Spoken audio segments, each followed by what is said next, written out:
रानीपुर बरसांगोट वॾा बहिलार जे रहवासी नूर मोहम्मद मला वलदुर मोहम्मद मला पंहिंजे मामे मोहम्मद रमज़ान मला उन जे पुटनि ख़िलाफ़ प्रेस कॉन्फ्रेंस करे पाण मथां लॻल समूरनि इल्ज़ामनि खे रद्द करे छॾियो।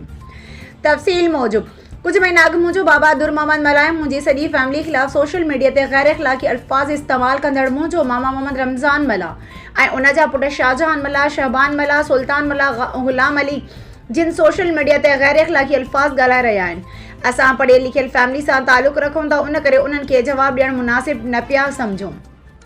हिन प्रेस कॉन्फ्रेंस करण जो मक़सदु उहो आहे त सोशल मीडिया जे बाशर अवाम खे उन फ्रॉडन ड्रामेबाज़नि हक़ीक़त ॿुधायो त हिन जो असां ॾे कंहिं बि क़िस्म जो को हक़ न आहे। घरेलू मसइलनि जे करे हरूभरू जी प्रोपोगंडा करे ब्लैकमेल करे रहिया आहिनि, जिन ख़िलाफ़ कार्रवाई जे लाइ कोर्ट पिया आहियूं।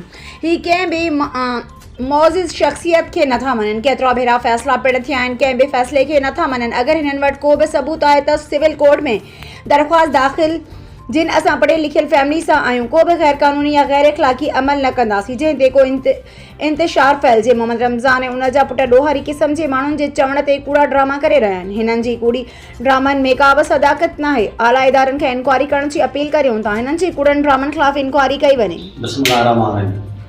मां नूर मोहम्मद मला वलदुर मोहम्मद मला वेठलकोट वॾा बहिलार। जीअं त कुझु महीना पहिरियां मुंहिंजा मामा ऐं उन जा पुट, मुंहिंजा मामा मोहम्मद रमज़ान मला, उन जो पुटु शाहजहान मला, ग़ुलाम अली मला सोशल मीडिया ते असांजे ख़िलाफ़ ग़लति अल्फाज़, ग़लति प्रोपेगेंडा करे रहिया आहिनि, जेका सरासर ग़लति ऐं कूड़ी आहे।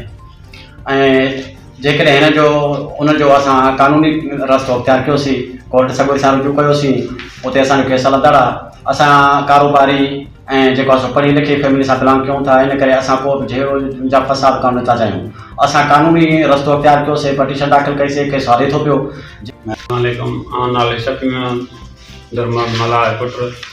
मां दुकानदार आहियां, दुकान हलाईंदो आहियां। मूंखे बि कंहिं क़िस्म जी धमकी था ॾियनि। उन में आहे शहबान मला, रमज़ान जो पुटु शाहजहान ऐं उन जो ॿियो सोट आहे ग़ुलाम अली। सो तरह तरह जा माण्हू था आणनि दुकान जे साम्हूं हथियारनि सां, कॾहिं पाण खणी पाण ते था ताड़नि, करे धमकी था ॾियनि त बाबा खे चओ त हे जेको आहे केसनि था हथु खणे, या उनखे नुक़सानु ॾींदासीं या तोखे हिते नुक़सानु ॾींदासीं। तूं केरु थींदो आहे जो हिते तूं धंधो करे सघंदे? तोखे असां ॾिसी रहंदासीं, या कुझु न कुझु पाण खे नुक़सानु ॾींदासीं या तोखे ॾींदासीं।